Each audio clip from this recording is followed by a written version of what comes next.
Town Hall meeting 13, everybody. That's 13 on the school year with a pause there for a while through the fall and winter. So this is our third kind of when we got back into it in the reopening. So welcome. We've got it recorded and we'll send that out tomorrow on Parent Square to everybody.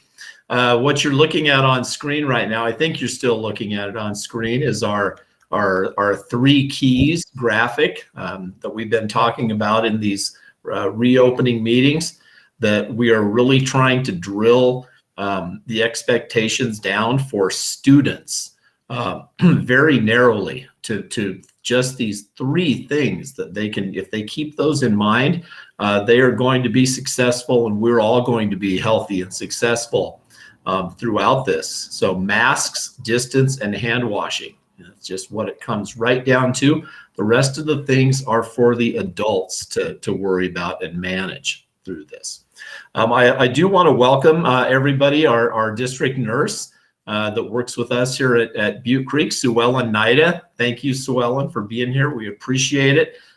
Sue Ellen has been a super valuable resource to us and the district all the way through all of the COVID issues, and so we wouldn't be here without her. So thank you. And she'll be chiming in with some info or answering questions here. So if you've got nurse questions, we'll have time for those. So let me go ahead and take down our 3 keys now, and we will put up the agenda for tonight. It's very similar. Those of you who have been on our meetings the past few weeks will recognize it, but we do have a few changes. We will get to those here in just a second. Okay, there's that.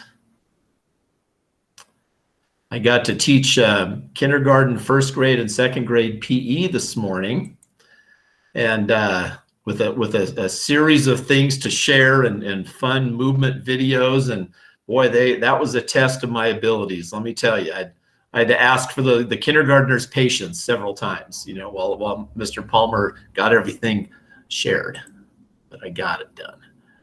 So here we go. Here is our agenda. Hopefully everybody can see that. I'll make it just a little teeny bit bigger. Where'd you go? Here we go.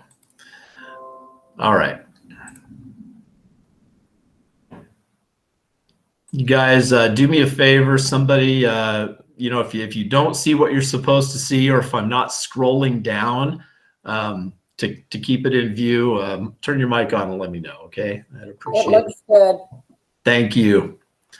It looks like we have somebody else coming in. There we go. Okay.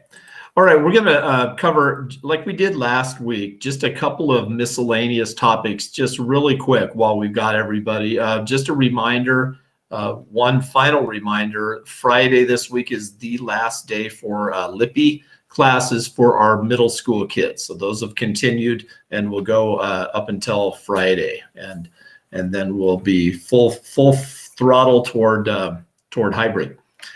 And then the budget process, we should be getting allocations pretty soon. And good news is that the district has extended the deadline for budgets to be submitted to April 2nd. So we'll just go ahead and keep our site council and PTT meetings where they are without having to schedule kind of any emergency special budget meetings. So those meetings will be the venue and the engagement for staff, parents, site council, PTT. That's how we do the budget out here. It's how we build it and put it together. So that stuff is coming very soon.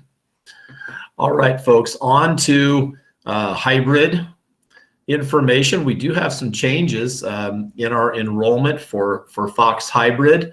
It was 212 last week, and we have gained some students. Some folks have made some changes in their decisions, and so we have 220 students that will be with us in Fox Hybrid. 13 students are staying in distance learning, and our 9 students that have been in Fox Online for the year will remain there. So everybody should be happy and getting exactly what they need. Some important dates. We already talked about March 5th. Let's look at orientation week just really quick. And we kind of added a bit here. K-5 orientation is next week. So it will be Wednesday, the 10th, and Thursday, the 11th for cohort B, then cohort A. And we just want everybody to know that attendance is expected. We're not putting this together just kind of as an optional type of thing. We expect all the students to attend. These will be regular length school days from start to finish through the entire process. So we need you here. We want to see you here, all of our students in the respective cohorts. And then the following week, right before spring break, hybrid instruction will begin on the regular Tuesday, Thursday, Wednesday, Friday schedule for K-5. And at the same time that week will be orientation for grades 6 through 8, which will be again on Wednesday and Thursday of that week. And we got those designed to be exactly like we're going to follow on every day through the rest of the year, right from start to finish. So we're excited for that. Looking forward to seeing our students next week.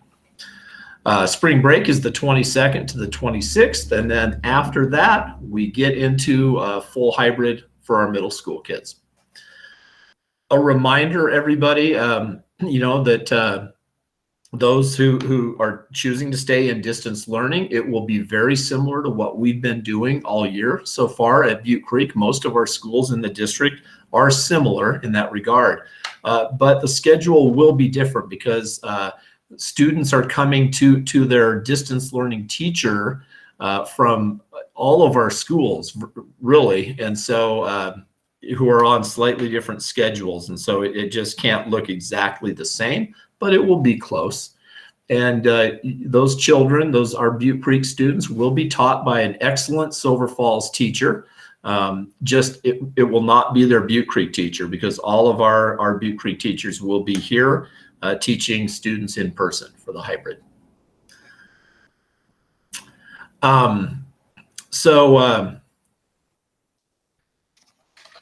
Down to some hybrid information. As we know, guys, students will be here 2 full days a week, depending on the cohort they're in. Tuesday, Thursday for A, and Wednesday, Friday for B. And we've got things pretty evened out. And I want to thank parents for this because our district tips pretty heavily toward the A cohort based on the alphabet. And so we've had to ask even as recent as today if a family would mind moving from one cohort to the other, and people have been super gracious about that. So thank you, parents and families, for helping us. We have 115 students in cohort A and 110 in cohort B. Again, 8:30 to 3 are regular school times. Tuesday through Friday. Mondays will be a little bit similar to what Mondays have been like in distance learning. So all the students will have their class meetings pretty much at the same time. Kindergarten 8:30, first grade 9 o'clock, middle school at 12:45. Students will be working on applied learning at home as directed by their teachers. And there will be teacher office hours for kids that need to contact teachers for help, because on Tuesday through Friday, they're going to be busy. Students in the classroom and working hard to teach them. So that's a little bit about what the week will look like. And again, folks, our 3 keys. We just want to keep bringing that up. I know it might get a little old here in these meetings as I keep kind of pounding on that, but masks, distance, and hand washing are just the big things going.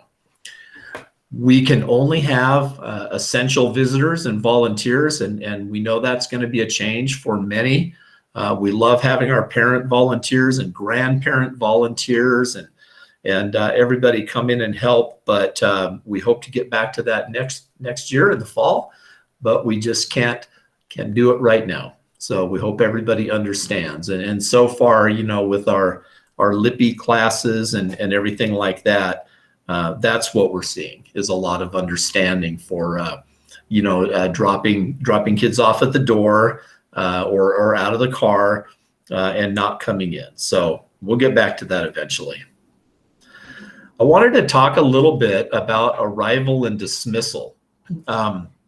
It's going to be a little bit different than what we're used to here at Butte Creek. So kind of in a nutshell, if you're a parent driver bringing your child to school, in the morning, you're going to enter the far north entrance of our school campus. You know, we have three entry points. The south one down by the garage and the dumpster, that area. And then the middle, which is typically out, you know, only out direction, not in. And then the far north, which is an entrance as well. So we're going to ask all the parent drivers to always enter the parking lot through the very far north entrance and then follow the fence line in the north parking lot. That's the big gravel parking lot. And follow the fence line right around to the big rolling gate on the corner of the building. We'll have this shown in video and other written instructions. And of course, we'll be out there every morning helping people figure out where to go. It might be a little, you know, crazy at first, but I think people will pick it up very quickly. And then, you know, in the morning, it's a car line. So it literally is a drive-through, because we have more of a window to arrive at school. Right now, we're saying about 8:15 to 8:30. And if we adjust that a little bit, you know, expand that window, we will let everybody know. But right now, we're looking at about 8:15 to 8:30 to drop kids off. And that's about the time when the buses will arrive as well. In the afternoon, when school ends, again, we want mom and dad or grandparents, whoever is picking up the kids, to drive into the far north entrance. But instead of forming a car line in the afternoon, because everybody will be arriving at once when school gets out. That's just the way it goes in any year. And so that they'll come in, grab a parking place, and there will be plenty based on the number of kids we have. You know, part will be riding buses and part will be picked up on cars. So you come in, you get a parking place, and the teachers will bring your son or daughter out to you. We'll escort the kids right out to the cars. We'll ask somebody in the car to maybe just get out and stand right next to the car so they can kind of wave and we can get a line of sight. And once we get all of the kids in the cars and we're confirmed on that, then we'll start releasing rows of cars to exit out the middle entryway there, out onto the highway. So that's our plan, and it should work really well, but we're just gonna ask for everybody's patience in that process, you know, and not be in a big hurry as soon as the kids get in the car to want to take off. We can't be having cars driving by while teachers are trying to get other students out to their cars. So it'll need to be a little patient process. And as far as the bus goes, about half of our kids seem to be signed up to ride the bus, and it will drop off like usual, right by the far north entrance by Mrs. Zollner's kindergarten room and the library, those double doors. And kids will go from there into the building. If you ride the bus to school, you'll enter the school building from the front. And if you ride with your mom or dad, parent driver, you will enter into your classroom from the back of the building. So it should be very, very efficient, very smooth. The bigger change, I think, is at the end of the day for buses, because, you know, all of you that have been around know, you know, you've seen our big bus line, you know, 4 buses stretching all the way up toward the north, and then they exit out the middle. Now we're going to have them lined up more in front of my office windows, in front of Mrs. Draper's room, in front of the mural with the students on it, and they'll be pointed toward the garage, which is totally different than what we've done out here. But it's going to be safer that way, and it puts the bus door right on the sidewalk so that kids can come out of the middle school building or out of the primary wing and not have to go between buses or around the front or the back of them to get on the bus, because if they were pointing north, the door would be opposite the kids. So this will work really well. We've tested it out. Durham has come out and run through it with us and made some great suggestions that will help keep everybody safe and will help keep the cars separate from the buses. So I think we got a good plan in that regard. And it takes a lot of people out there. We had a lot of staff members Friday last week out there talking this through with the Durham folks as they were here. And it was super valuable. That's how we get stuff done. Everybody pitching in, asking questions, running through possibilities until we figure out what's going to work the best. And that'll be an ongoing process. If we will make adjustments as we go over the next few months, the last few months of school. All right, we can move down now to PE and recess. As we've discussed, we do have PE happening every day. So each and every day that a student is here, they are having PE class. Daily PE has been a thing here at Butte Creek for years now, and we're not going to stop that under hybrid instruction. So when you're here, you're having PE that day. Now, for the big kids, Mr. Seiler would normally require them to change out of their school clothes, go into the locker room, change into their PE clothes, called dressing down, and then after PE, change back for school clothes. Well, we can't do that because we can't gather in the locker rooms. Too small a space, too many people in there. So we'll just ask all of our students to come kind of dressed for activity with proper shoes, shorts or yoga pants or sweats, comfortable tops, t-shirts, sweatshirts, dress in layers that you can move in. And when it comes to dressing in layers too, we're going to have a lot of windows open, and so for ventilation. So it's going to be a little on the chilly side for a bit until we get into the nicer weather. So that lends itself again to dressing in layers that you can kind of take off as you get warmer, put on as you cool down. So that's the plan for PE. Recesses, we will stagger. Normally in the morning time around 10 o'clock, we would have K4. This year it would be K5 if it were a normal school year for us. And, they would all be out there at one time, about 150, 175 kids out running around the playground at one time. We can't do that. So we will do K2 as a recess cohort group. They'll have their own balls, jump ropes, hula hoops, you name it, all their fun stuff that will be just for their recess cohort group. And then those will be cleaned every day. And the third, fourth, and fifth graders will have their own set of equipment, and the middle school kids as well. And so that's how we're going to do recess.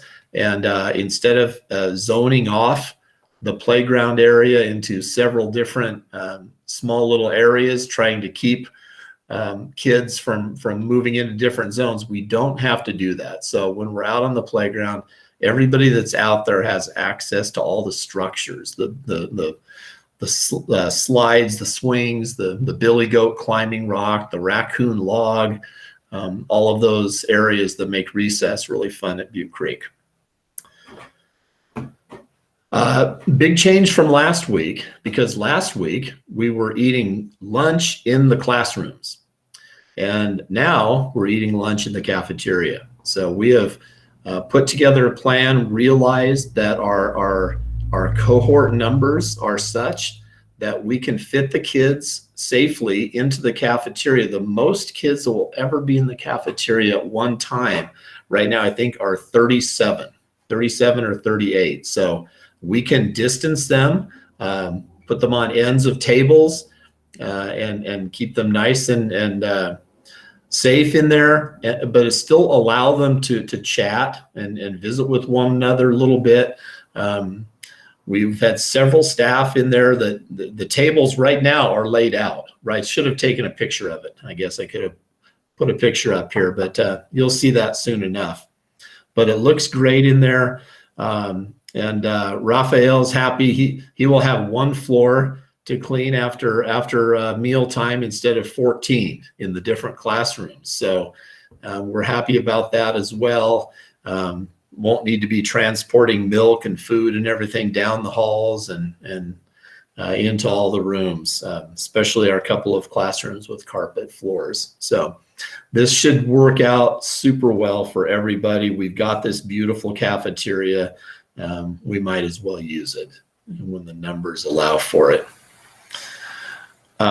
Breakfast, on the other hand, will still be eaten in the classrooms. We don't typically have a ton of breakfast eating kids, but there are several throughout K to 8, and we will do that in the classroom. So kids will get out of the car, get off the bus, come into the building and either pick up the grab and go breakfast, or we will already have them in the classrooms waiting. We're still working on little details like that. But the kids will have time to eat breakfast, and then school will get going around 8:30 each morning. We're very excited that we have back to Butte Creek, kind of welcome back to hybrid, how to be successful, how to be safe video that our own Mr. Usselman and several staff members and Butte Creek students. Some who were here have been here for Lippy classes. We have turned them into wonderful actors and actresses, and others are children of Butte Creek staff that came in to help us. And really, it's kind of a walk through most of the details that you're going to have to know, from arrival to coming in the building, to hitting the hand sanitizer, to how to use the restrooms, how to walk up and down the halls, stay distanced, how to wear your mask, all of that stuff. And I saw the first cut of the video yesterday, and I think people are going to enjoy it, appreciate it. It's fun as well. It's not some dry, boring 4 or 5 minutes worth of video. It's fun, it's funny, and it's very accurate as well. So a big thank you to Mr. Usselman and our actors and actresses for that. And we are slated to release that tomorrow. I think we're going to be good to go for the worldwide release, red carpet on Wednesday. So should be fun, and we'll have that posted. We'll send the links out on Parent Square to make sure everybody gets a hold of it. So watch for that coming. Again, folks, now we're down to the part, maybe might need to scroll a little bit here. Oh, no, not too bad. Not too bad. Talking COVID safety precautions, some key practices here from the Ready School Safe Learner document. And now we're getting into Sue Ellen's territory here. So get ready. And if you got any questions, let's have them about anything, you guys. We'll take anything you want to know. It's hard to cover every detail that might be on somebody's mind. We have them come up every day here, multiple things. Oh yeah, let's talk about that. Figure it out. Just the way it's going. So again, in red there, mask, distance, and hands. Mask, distance, and hands. Just over and over and over again. In addition, though, ventilation and airflow has been assessed throughout our entire building by our district maintenance folks. Every single room has been assessed. Does the air move? Is it ventilated? Does it need air purifiers? We have 9 purifiers that were installed here on campus last week on Thursday, and those have been running since in the areas, offices, and enclosed areas that don't have good ventilation. Those now have air purifiers. Cleaning and disinfecting has been going on every day out here. Guys, we have had at the peak, we've had we've served 116 Butte Creek students from kindergarten to 8th grade over a week's time at the peak of our limited in-person instruction classes. 116. So that's really, it's about half our student population. That has taught us all kinds of useful things as we prepare to bring all the kids back. And Raphael and other district custodians helping him have really helped us keep things clean. They go in, they clean, they disinfect. They have electrostatic sprayers that they use in the rooms. They'll use those out on the playground structures each day after school. That we'll just kind of put a mist and a coat down to disinfect the areas. So things are very clean and very safe out here, and will continue to be that way. We have our small and stable cohorts set up.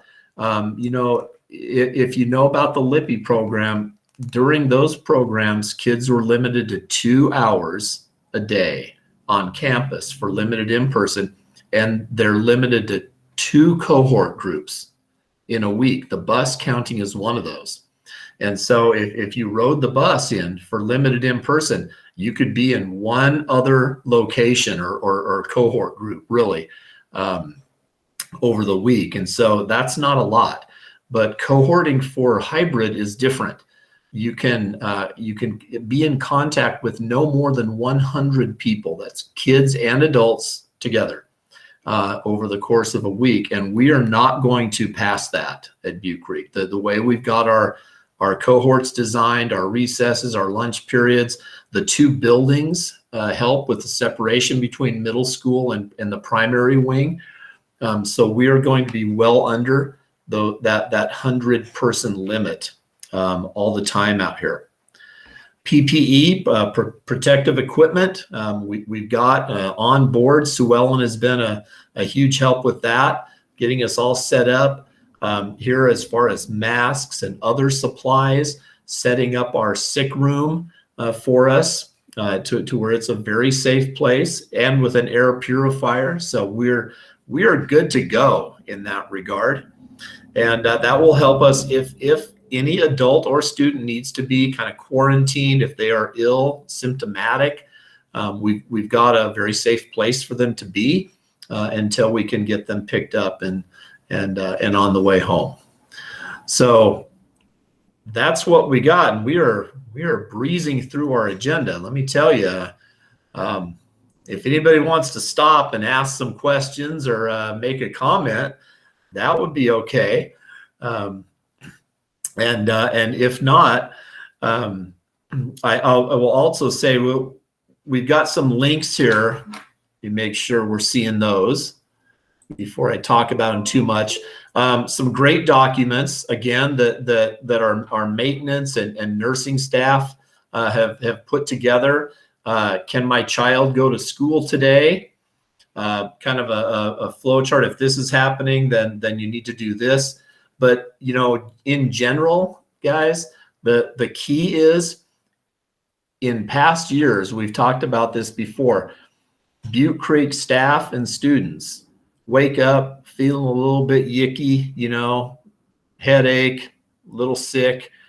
You kind of hitch them up and you push through it. You go do your job, or whether your job is teaching or learning here at school, you push through. Not anymore. Not this year. If you're sick, if you're feeling ill, you stay home, and that's going to keep everybody safe, and it's going to keep our hybrid program running.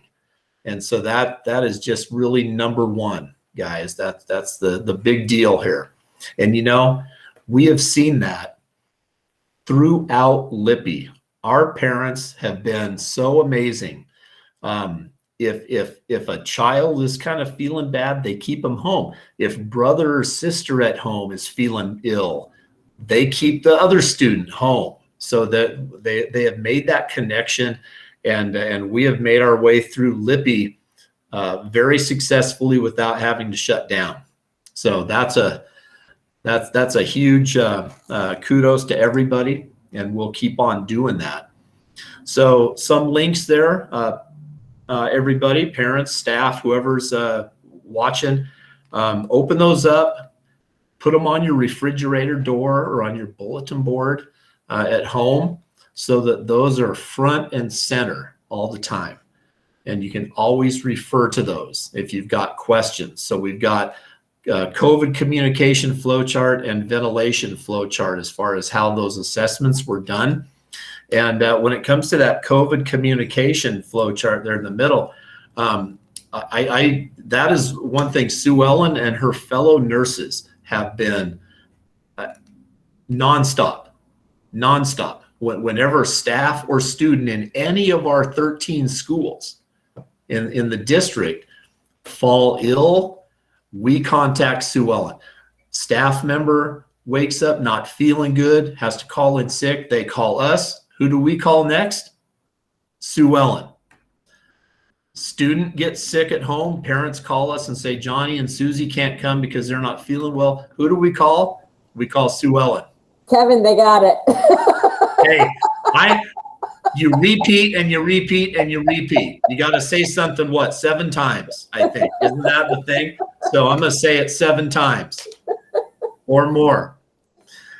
This is too important to not say over and over again. So, you know, at the risk of being overly redundant, you guys, we have a chance to bring our precious kids back here on the campus. And you know what? We're not going to do anything to mess that opportunity up. That's for sure. We're going to keep it straight up and safe. All right. I'm just about out of breath, I think. Maybe if I didn't say things 7 times, I wouldn't be so out of breath. But, you know, it is what it is, folks. So what can I answer for anybody tonight? You got any burning questions? Schedules are going to be coming out real soon. We're finalizing those here pretty quick. I forgot to say, at the start of any new LIPI group that we've had all year long, we send out a very comprehensive letter to parents and telling them, you know, here's how you arrive, here's how you get into the building, here's how your day goes, what to remember all the way through. And so that letter will be adapted for hybrid and sent out to all of our families prior to beginning. So that's on the way. Look for that. We'll have that in multiple places as well.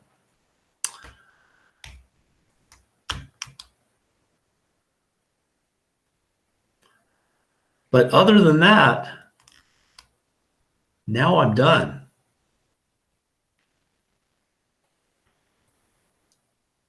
Anybody want to say anything? You got anything to share? Thank you, Kevin. You did a very nice job. Sorry, Christy. Go ahead. Oh, I was going to say, I came in with questions and you answered them all before I asked any of them. So thank you. All right. You're welcome, Christy. You're welcome. Well, hey, people, listen, you know, sometimes we'll be in a meeting or something, then an hour later, the next morning, oh, I forgot to ask that. So, you know, everybody knows where to find me. Send me an email, call the school. We're here every day now, which has been another great thing. We got staff on campus now. We're getting ready for those kids. So it's a happy time as we start to get a step closer to normal. So thank you guys for being here. I will hang out. If anybody wants to, I'll hang around until we're sure we're done. I will stop sharing that agenda now. And I will also stop recording the video here. We'll turn the recording off.